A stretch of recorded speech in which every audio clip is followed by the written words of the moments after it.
दर्शकबिन नमस्ते। विश्वमा अहिले फेरि नयाँ संक्रमणको अवस्था बढेको छ। कोरोनाले आफ्ना स्वरूपहरूमा परिवर्तन गरेको अवस्था छ र विश्वमा जब कोरोना भाइरस आयो त्यो बेलामा वैज्ञानिकहरूले यसका विभिन्न पक्षहरू, यसका विभिन्न पाटाहरूमा अनुसन्धान सुरु गरे। जब अनुसन्धान अन्तिम चरणमा गयो, यसका कारणहरू, यसका पत्ताहरू लाग्न थाले, त्यसपछि यी भाइरसले अर्को स्वरूप परिवर्तन गर्यो र फेरि त्यसले व्यक्तिमा सेकेन्ड भेरिएन्टको रूपमा, दोस्रो भेरिएन्टको रूपमा संक्रमण गर्न थाल्यो र त्यो बेलामा यो भाइरसबाट मृत्यु हुनेको संख्या धेरै बढ्यो। अस्पतालहरू, स्वास्थ्य संस्थाहरू अस्तव्यस्त भए। त्यो बेलामा राज्यले वा सरकारले जहाँ स्वास्थ्यका व्यवस्थाहरू गरे, सबै एक प्रकारले भन्ने हो भने धाराशायीको अवस्थामा थियो। व्यक्तिलाई त्यो भाइरसले यसरी संक्रमित पार्यो, यसरी त्यो व्यक्तिलाई अवस्थामा ल्याइदियो। त्यो बेलामा अक्सिजनको हाहाकार मच्चियो। स्वास्थ्य क्षेत्रमा भएका जम्मै कामहरूलाई नयाँ दोस्रो भेरिएन्टले के देखाइदियो भने पर्याप्त छैन भनेर, र फेरि यो भाइरसले आफ्ना स्वरूपहरू परिवर्तन गरेर नयाँ स्वरूपमा आएको छ र त्यो स्वरूप हो ओमिक्रोन। अहिले जतातता जतैततै अवस्था छ, जहाँ हेर्ने हो भने अहिले जुनसुकै राष्ट्रहरूले यसको चपेटा या यसले आफ्नो चपेटामा लिइसकेको अवस्था छ।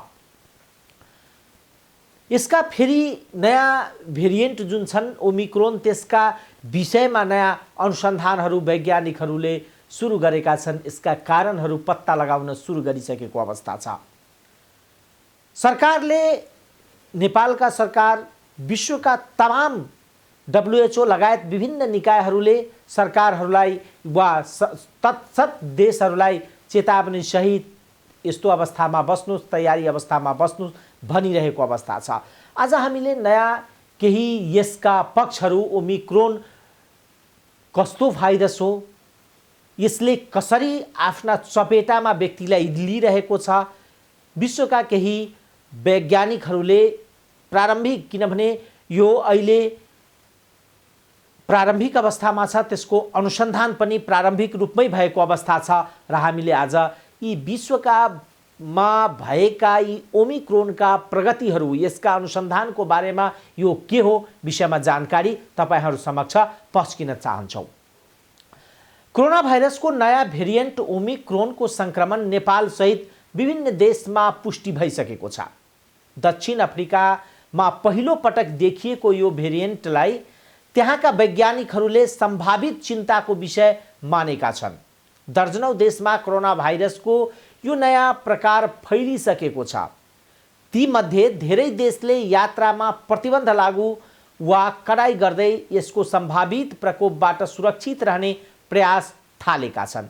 सामान्यतया PCR परीक्षणका लागि लिएको नाक तथा घाँटीको स्वाब विश्लेषणका लागि प्रयोगशालामा पठाइन्छ। PCR विधिले मानिसमा कोरोना भाइरस संक्रमण छ वा छैन भनेर हेर्छ।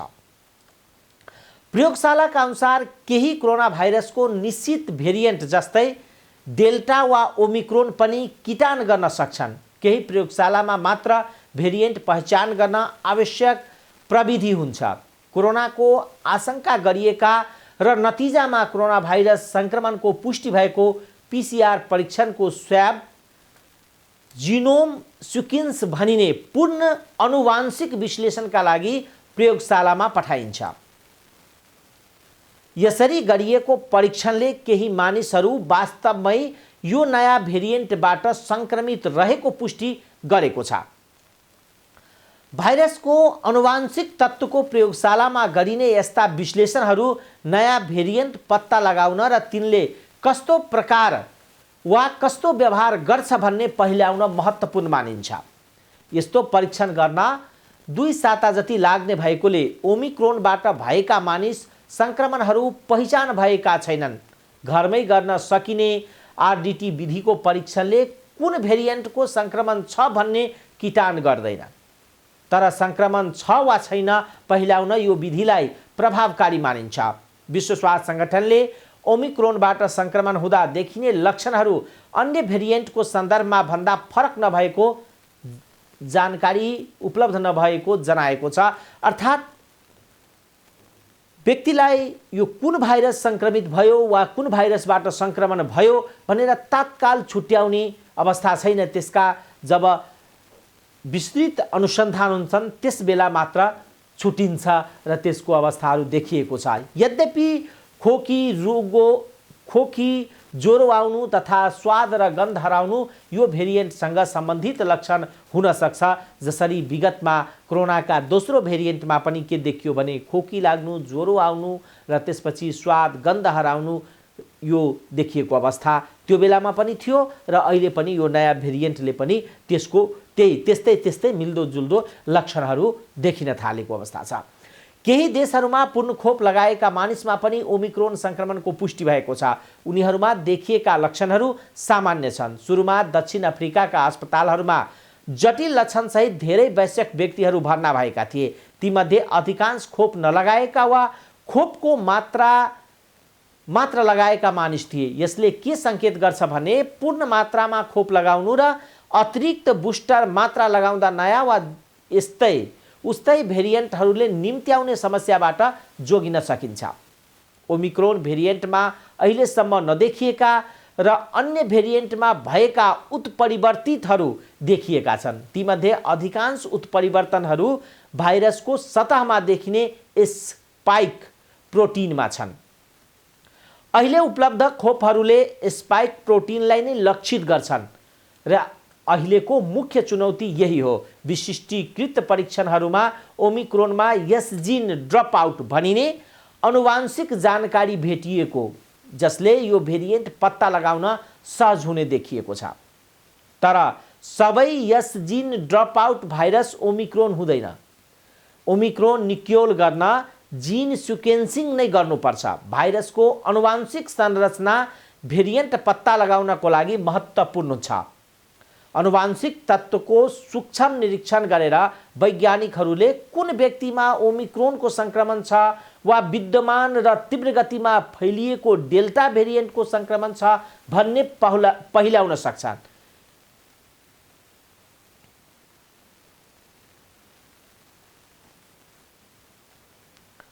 विश्लेषण गरिएका स्वाबबारे मात्र जानकारी दिन्छ, तर प्राप्त परिणामहरूको आधारमा वैज्ञानिकहरूले नयाँ संक्रमणको कति अनुपात नयाँ भेरिएन्ट हुन सक्छन् भन्ने आकलन गर्छन्। युके र दक्षिण अफ्रिकाका वैज्ञानिकहरू यो प्रविधि प्रयोग गर्ने मामिलामा अग्रपङ्क्तिमा छन्। त्यसैले यी देशमा धेरै संक्रमितमा ओमिक्रोन पुष्टि भएको छ, तर नयाँ भेरिएन्ट त्यही उत्पत्ति भएका सङ्केत भने होइन। यस भेरिएन्ट कस्तो व्यवहार गर्छ, कति जोखिमपूर्ण छ भन्ने बारे निकै कम जानकारी छ। यो भेरिएन्ट कति सजिलै फैलिन्छ वा अन्य भेरिएन्टको तुलनामा यसले मानिसहरूलाई थप बिरामी बनाउँछ वा पहिले सोचे भन्दा खोपको असर कम हुन्छ भन्ने बारे अन्यल क्याम नै छ। झट्ट हेर्दा यो चिन्ताजनक नै देखिन्छ र देशहरूले पनि अप्रिय स्थिति नआओस् भन्न चाँडै प्रतिक्रिया जनाइरहेका छन्। अर्थात् यो नयाँ भेरिएन्टका विषयमा पनि जुन किसिमले पर्याप्त अनुसन्धान हुनुपर्ने हो त्यो अनुसन्धान भएको छैन र जति अनुसन्धानहरू नवीनतम अनुसन्धानहरू नयाँ अनुसन्धानहरू भइरहेको अवस्था छ र केही सञ्चार माध्यमहरू, केही डाक्टर, केही चिकित्सकहरूको ती अनुसन्धानका रिपोर्टका आधारहरू जुन छ त्यसका आधारमा हामीले तपाईहरूलाई यो भेरिएन्ट अर्थात् ओमिक्रोन के हो भनेर जानकारी दियौं। अर्को तर्फ अब लागौं। अहिले देखिएका कोरोना भाइरसका नयाँ भेरिएन्टले केही कुराहरूलाई, केही प्रश्नहरूलाई जन्म दिएको अवस्था छ। हामीले नयाँ यस विषयमा भइरहेका अनुसन्धानहरू, नयाँ यस विषयमा भइरहेको जानकारीहरू, नवीनतम जानकारीहरू तपाईहरू बीचमा पस्किने क्रममा यो भेरिएन्ट अर्थात् कति जोखिमपूर्ण छ भन्ने अहिले यो विषयमा पनि जानकारी या विश्लेषण गरौँ। कोरोना भाइरसको नयाँ भेरिएन्ट बारे दुई ठूला प्रश्नहरू हुन्। ओमिक्रोन कति छिटो फैलिन्छ र यसले हामीलाई कति सिकिस्त बिरामी पार्छ। यो कुरा बुझेपछि ओमिक्रोनले ल्याएको जोखिम र चुनौती बुझिन्छ। विश्वभरिका वैज्ञानिकहरूले यी प्रश्नको उत्तरको पहिलो खाका तयार पार्दैछन्। यसले हामीलाई भविष्यको बारेमा सङ्केत दिन्छ। रोग प्रतिरोधी क्षमता ज्यादै महत्त्वपूर्ण छ। ओमिक्रोनले समयलाई उल्टो हिँडाएर हामीलाई महामारीको सुरुवाती अवस्थामा पुर्याएको छैन, तर अन्योन्यताले सबैलाई छोपेको र यी प्रश्नको उत्तर केही साता नभई नआउन सक्छ। पहिला कोभिड अत्याधिक भएर वा धेरै खोप लगाएर प्रतिरोधी क्षमता विकास भएको स्थानमा पनि छिटो फैलिरहेको देखिन्छ। एक महिना अघि दक्षिण अफ्रिकाको डेल्टा भेरिएन्ट लहरको अन्ततिर थियो र प्रतिदिन औसतमा 300 नयाँ सङ्क्रमणको हिसाब गरिरहेको थियो। अहिले प्रतिदिन 10,000 भन्दा बढी सङ्क्रमण हुँदै गर्दा ओमिक्रोनले चौथो लहर बनाइरहेको देखिन्छ। युकेमा पनि ओमिक्रोन फैलिरहेको देखिन्छ। वैज्ञानिकहरूले कोभिड परीक्षणमा देखिने एउटा फरक तथ्यले ओमिक्रोन भए वा नभएको थाहा पाउन सक्ने भएका छन्। परीक्षणमा यस जिन हराएको देखिए ओमिक्रोन हुने मानिएको छ। नोभेम्बरको अन्तमा यो 0.01% परीक्षण नतिजामा देखिएको थियो भने अहिले यो 5% भन्दा बढी देखिएको छ। यसको आधारमा युकेमा प्रतिदिन 2500 को सङ्क्रमण देखिएको भन्ने सकिन्छ। ओमिक्रोन बारे पत्ता लगाउन यो उत्कृष्ट उपाय त होइनन्, तर यसले लामो समय लाग्ने जिन सिक्वेन्सिङ भन्दा अगाडि एउटा सङ्केत भने दिन्छन्। युकेमा प्रत्येक 3 दिनमा ओमिक्रोनबाट हुने सङ्क्रमण तीव्र भइरहेको अनुमान गर्न सकिन्छ। यो युकेमा डेल्टा भेरिएन्ट भन्दा छिटो हो र सन् 2020 मा प्रतिरोधी क्षमता नभएका मानिसमा पहिले कोरोना भाइरस फैलिएको गति हो। दिन प्रतिदिन अहिले बढिरहेको अवस्था छ र यो सङ्क्रमणले विश्वका वैज्ञानिकहरूलाई चिन्तित बनाइरहेको अवस्था छ। यसका धेरै उत्परिवर्तनहरू भयो। खोप बनाउँदा देखिएका भाइरस भन्दा यो निकै फरक देखिन्थ्यो। खोपले काम नगर्ने जस्तो थियो, तर अहिले हामीसँग प्रयोगशालामा गरिएका सुरुवाती परीक्षणका नतिजा छन्। यसले पूर्ण मात्रा खोप लगाएका मानिसको शरीरमा भाइरसलाई हटाउन सक्ने एन्टिबडीको क्षमता 20 देखि 40 गुणासम्म हसाउने देखिएको छ। प्रयोगशालाका नतिजा भन्दा बाहिर विश्वमा नतिजा फरक हुन सक्छ, तर एन्टिबडी कम हुनुको अर्थ हामीलाई सङ्क्रमण हुन सक्ने सम्भावना धेरै हुनु हो। तर एउटा राम्रो समाचार पनि आयो। फाइजर बायोटेकको परीक्षणले खोपको बुस्टर मात्राले एन्टिबडीमा व्यापक वृद्धि हुने देखिएको छ। यसको अर्थ 2 मात्राले पुराना भेरिएन्ट विरुद्ध जति काम गर्थ्यो त्यति काम 3 मात्राले ओमिक्रोन विरुद्ध गर्छ भन्ने हो। ओमिक्रोनको सङ्क्रमण कति गम्भीर हुन्छ भन्ने प्रश्नको अझै प्रष्ट उत्तर छैन। तर 2 मात्रा मात्र खोप लगाएको भए पनि वा पहिले सङ्क्रमण भएको भए महामारीको सुरुवात भन्दा अहिले हामीसँग ओमिक्रोनसँग भिड्ने क्षमता धेरै छ। एन्टिबडी भाइरससँग जुझ्ने शरीरको विशाल र जटिल प्रतिरोधी प्रणालीको एउटा अंश मात्रै हो। सङ्क्रमण भएपछि बन्ने टी कोषले एन्टिबडी भन्दा धेरै भाइरललाई हटाउँछन्। तर ओमिक्रोन विरुद्ध कति प्रभावकारी छ भन्ने अस्पताल भर्ना भएका मानिसहरूको अध्ययनले मात्र देखाउन सक्छ। अहिलेका लागि ओमिक्रोन सङ्क्रमणको लहर आउने र खोपले मानिसलाई गम्भीर बिमारी हुनबाट जोगाउने दुवै सम्भावना छ। तर समस्या के हो भने हामी मध्ये धेरैलाई यसले गम्भीर असर नगर्नुको अर्थ हामी सबैलाई ठिक हुनु होइन।